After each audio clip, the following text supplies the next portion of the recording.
Le cycle d'études que j'avais entrepris dure normalement 5 ans. Il s'achève avec un examen très difficile et très compétitif, le Rikchung. Seulement 16 finalistes par année peuvent participer à cette importante épreuve. J'étais un de ceux-là et j'avais 1 mois pour m'y préparer.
Et puis vint le grand jour.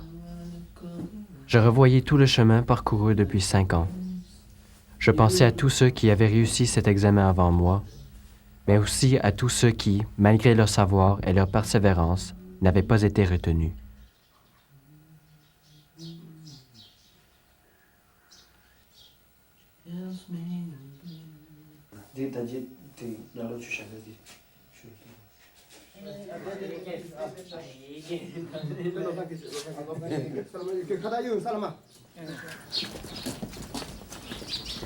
Me venaient aussi à l'esprit les maîtres que j'avais eus, dont un qui était décédé.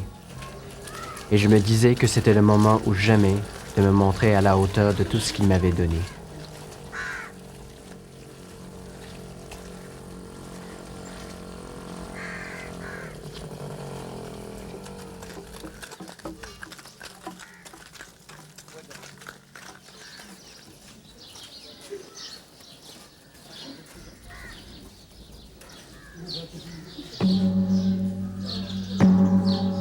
J'étais heureux que mes amis soient là, eux qui m'avaient toujours appuyé lorsque j'en avais eu besoin.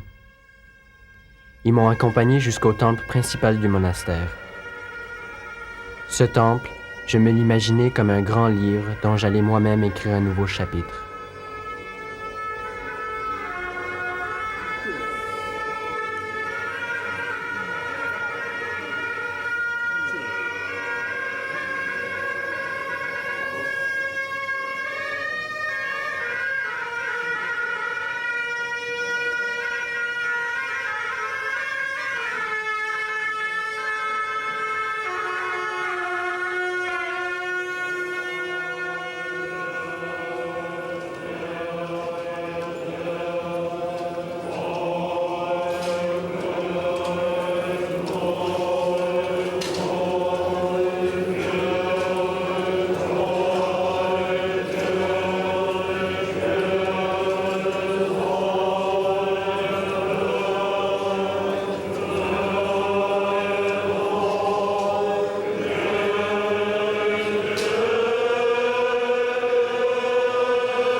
J'étais là, seul devant 1500 moines, les yeux braqués sur moi, dont l'abbé du monastère et le maître de discipline.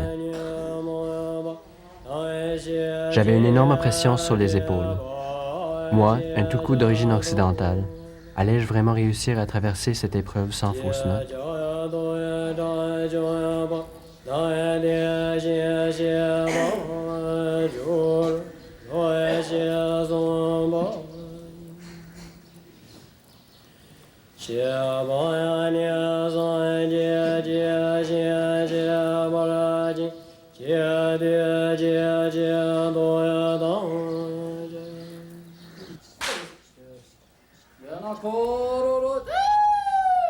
Tout au long de l'examen, je me sentais plutôt calme et je n'avais aucune difficulté à me concentrer.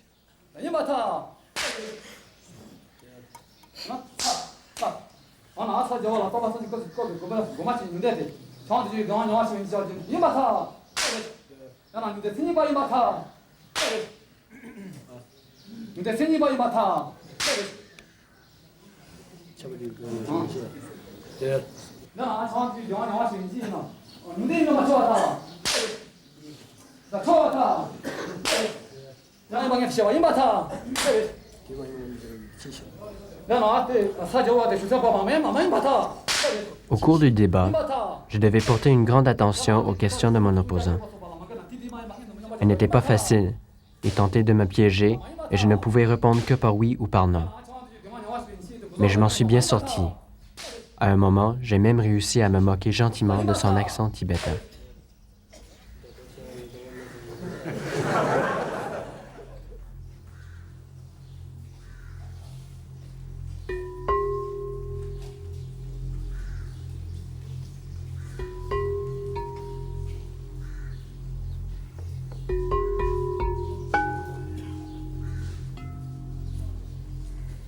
Ayant réussi l'examen, j'ai eu droit à une grande cérémonie de félicitations dans la plus pure tradition tibétaine.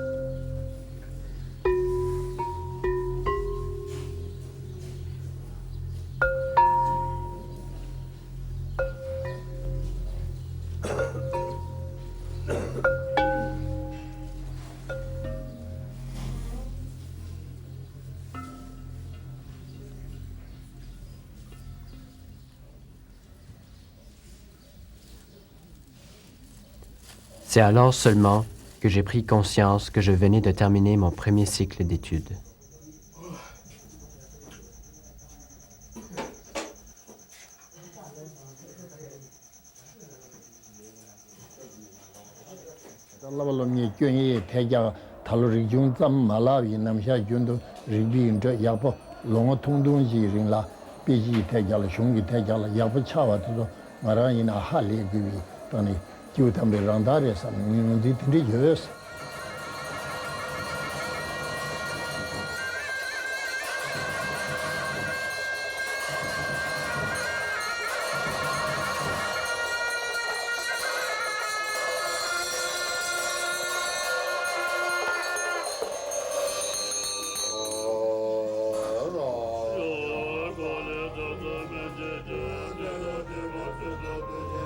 Le monastère de Serra était devenu pour moi comme une seconde famille.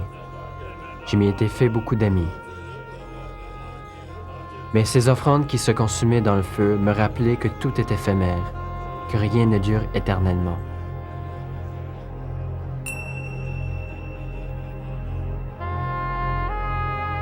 J'ai compris qu'il était temps pour moi de quitter tout cela, de passer à autre chose. Geshe Gyatso avait choisi de se réincarner en Occident. C'est là qu'était ma place. J'ai décidé d'y retourner.